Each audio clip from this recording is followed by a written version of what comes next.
Et salut à tous, c'est Victor de la chaîne Disneyland Paris Fan, j'espère que vous allez bien. Aujourd'hui on se retrouve donc pour une nouvelle vidéo, on va décrypter un peu ce qui se passe avec Disney Illumination vs In It a Dream. Alors pour ceux qui ne savent pas, In It a Dream est un spectacle qui a été créé à l'ouverture du nouveau parc Disneyland. Pour ceux qui ne savent pas, il est ouvert environ en juin dernier, mai-juin dernier à Shanghai, donc il s'appelle Shanghai Disneyland. Bref, et ce spectacle s'appelle In It a Dream. Voilà, juste pour vous informer déjà de ça. Et ensuite, du coup, Disneyland Paris nous a promis un spectacle qui allait être incroyable pour remplacer Disney Dream. Mais vraiment, voilà, ils ont vendu un peu, on va dire, du rêve. Mais quand le spectacle est arrivé, alors personnellement, j'ai vu la version In It a Dream, voilà, elle me dit, forcément, j'ai reconnu tout de suite In It a Dream, en fait. Et c'est exactement, voilà, il y a quand même 2-3 trucs qui changent. C'est quasiment le même spectacle. Ils ont juste changé le nom. Et les effets avec les jets d'eau, pyrotechniques et avec les feux d'artifice, mais c'est tout, c'est exactement le même spectacle. Je trouve que c'est personnellement un peu Disney Illumination, je pense que c'est la déception des 25 ans. Alors pourquoi je dis ça? Tout simplement car pour moi c'est un anniversaire, donc pour un anniversaire il faut un truc un peu on va dire un peu seul, enfin on va dire un peu unique. Là c'est pas unique vu que c'est disponible à Shanghai Disneyland. C'est juste, même si Shanghai c'est loin, ils se sont sûrement dit ouais c'est loin, etc. Bon c'est pas très grave, ou je sais pas, il y a sûrement eu des trucs comme ça. Moi je dis carrément c'est sûrement une idée des actionnaires, et c'est je pense une des pires idées qu'ils ont eues depuis longtemps. Donc voilà, je trouve que Shanghai Disney, enfin je trouve que déjà juste l'idée d'avoir pris le même spectacle, de le refaire à Disneyland Paris, je trouve que déjà c'était pas normal, on va dire. Pour moi un anniversaire c'est d'être unique, un truc unique déjà. Le deuxième truc qui me dérange, c'est que justement, par rapport à Disney Dreams et tout ça, Disney Dreams c'est vraiment une histoire, vraiment un truc vraiment super cool. Là, il n'y a pas d'histoire, on voit juste des tableaux. Bon, parce qu'en fait, dans l'univers du spectacle, on appelle ça des tableaux, genre des tableaux qui passent de l'un à l'autre. Certes, il y a de l'originalité, on voit des trucs qu'on ne voyait pas dans Disney Dreams, etc. Mais comme je l'ai dit, voilà quoi, c'est plus l'impression que c'est, comme disaient d'autres youtubeurs, voilà, parce que je suis pas le seul à le dire, c'est un écran pub. Pourquoi pour ceux qui n'ont pas vu leur vidéo, pourquoi c'est un écran pub? Tout simplement parce qu'il y a par exemple Pirates des Caraïbes, il sort quand en mai 2017, Star Wars il sort quand en décembre 2017, La Belle et la Bête il est sorti il y a pas longtemps. Il y a même la Reine des Neiges, bon la Reine des Neiges c'est prévu pour 2019, mais dans le sens c'est comme prévoir, on va dire, enfin c'est comme un écran pub, enfin moi c'est comme si c'était une pub. Voilà, bon après voilà, faut pas exagérer, etc. Mais franchement, je trouve qu'ils auraient pu faire. J'avais plus l'impression de voir vraiment de la pub cette fois-ci. Genre, ils auraient juste rajouté, sorti en salle le truc, et là, ça aurait été juste parfait. Je trouve ça dommage. Je trouve pas qu'on. Enfin, la musique, moi, un des trucs qui m'a le plus plu dans ce spectacle, c'est le début avec la musique de Disney Illumination, le début et le final. C'est tout. Le reste, j'avoue, je trouve. Moyen. Et la scène de Pirates des Caraïbes et Star Wars, parce que Star Wars je trouve que c'est très bien fait. Ensuite, troisième truc qui me dérange, c'est que l'étoile qui est en haut du château, vous savez, l'étoile qui était servie dans Disney Dreams, n'est très peu utilisée dans Disney Illumination. Elle s'allume au début et à la fin. Franchement, autant l'enlever, ça sera la même chose. Donc franchement, je trouve qu'ils ont voulu adapter In It a Dreams en France, alors que c'est pas du tout le même univers. Enfin, si c'est une univers Disney, vous voyez, enfin, chaque parc a son truc, et surtout Disneyland Paris, il a son propre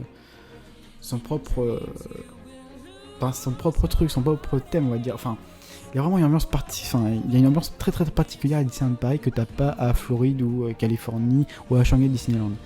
Et là, je trouve que c'est un spectacle qui fait pas Disneyland Paris en fait. C'est un spectacle qui fait effectivement les parcs américains ou Shanghai Disneyland ou Tokyo Disneyland, mais si ça fait pas Disneyland Paris, enfin pour moi ce spectacle n'est pas Disneyland Paris. Donc voilà, par exemple aussi même, les effets pyrotechniques, ils sont utilisés pendant 2 secondes dans la scène de Pirates des Caraïbes, et ensuite pendant environ 4 à 5 secondes pour le final. Donc franchement, autant enlever les effets pyrotechniques, car franchement, je trouve ça complètement inutile. Après, les effets de jet d'eau et de feux d'artifice, franchement, je les trouve nettement mieux faits quand même à Disneyland Paris qu'à Shanghai Disneyland. Enfin, je trouve qu'ils sont mieux... qu'ils sont mieux faits, enfin mieux... Je sais pas, ça m'a plus du lourd à Disneyland Paris qu'à Shanghai Disneyland. Shanghai Disneyland, j'ai plus l'impression qu'ils envoient ça un peu au hasard et pétard. qu'en France, enfin qu'à Disneyland Paris, on sent qu'ils sont investis, mais voilà quoi, c'est pas ouf quoi. Mais sinon, ouais, je trouve ça n'empêche très problématique le fait que tout simplement ça soit le même spectacle. D'ailleurs, je suis pas seul à le dire, hein, la communauté Disney actuellement, ils sont en train de déglinguer le spectacle parce que voilà, ils trouvent ça un peu inadmissible. Enfin, pas inadmissible, ils trouvent ça vraiment dommage pour un spectacle, qu'ils nous proposent ce spectacle-là. Ils ont même, moi personnellement, j'aurais plus préféré voir encore Disney Dreams. Enfin, je vais pas vous mentir. Moi, je m'attendais, pour ceux qui ne connaissent pas, à un Disneyland Forever. C'est-à-dire, c'était le spectacle des 60 ans de Californie, du parc d'origine, donc de Californie, de Disneyland Anaheim. Et voilà, je m'attendais à ça, un truc sur Main Street, un truc sur le château, vraiment, avec une musique vraiment originale, qui allait porter vraiment des trucs bien. Au final, non. On s'est tapé un copier-coller de Shanghai Disneyland. Je trouve ça dommage, franchement je trouve ça dommage. Après personnellement je préfère quand même la version de Disneyland Paris, même si je suis pas fan du show. Voilà, d'ailleurs tout le monde dit que c'est pas, tout le monde dit hein, clairement que c'est pas le show, c'est pas le show de l'année. Et ça m'étonnerait qu'il se fasse élire le plus beau spectacle d'Europe comme Disney Dreams. Ça c'est, personnellement je ne le pense pas. Mais franchement, il y a un autre truc que je me pose la question. Est-ce que Disneyland Paris va le virer après ses 25 ans? Parce que je me suis pas du tout renseigné là-dessus par contre. Est-ce que Disneyland Paris va le virer après les 25 ans? Ou est-ce qu'ils vont continuer le show même s'il n'est pas plus par la communauté Disney?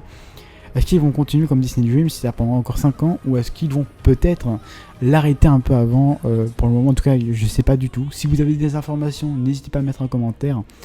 Ça serait peut-être plutôt cool.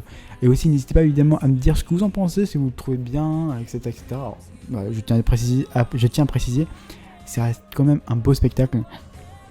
Moi, personnellement, je l'aime quand même, ce spectacle. Mais voilà, il y a juste des points négatifs que je voulais dire. Pour moi, voilà, franchement, je vous le dis clairement, c'est la déception des 25 ans de Disneyland Paris. Voilà, pour les 20 ans, Disney Dreams c'était révolutionnaire, c'était le truc des 20 ans. Et là maintenant pour les 25 ans, c'est plus la parade et les trucs d'à côté que le spectacle nocturne. Je trouve ça dommage encore une fois comme je viens de le dire. Mais voilà, j'espère en tout cas que pour les 30 ans on aura un autre truc, ou avant, un autre truc bien mieux. Un truc qui ressemble vraiment à un truc bien stylé. Enfin c'est stylé mais je sais pas, je trouve que c'est pas du tout l'ambiance de Disneyland Paris. Et puis voilà, n'hésitez pas à me dire ce que vous en pensez dans les commentaires. Et puis voilà, en tout cas j'espère que ça vous aura plu, n'hésitez pas à la partager à vos amis, évidemment, à tous les Disney fans, à mettre un pouce bleu si ça vous aura plu, et à mettre un commentaire de ce que vous en pensez, En tout cas sur ce, nous on se retrouve très vite pour une autre vidéo sur la chaîne Disneyland Paris Fan. Ciao.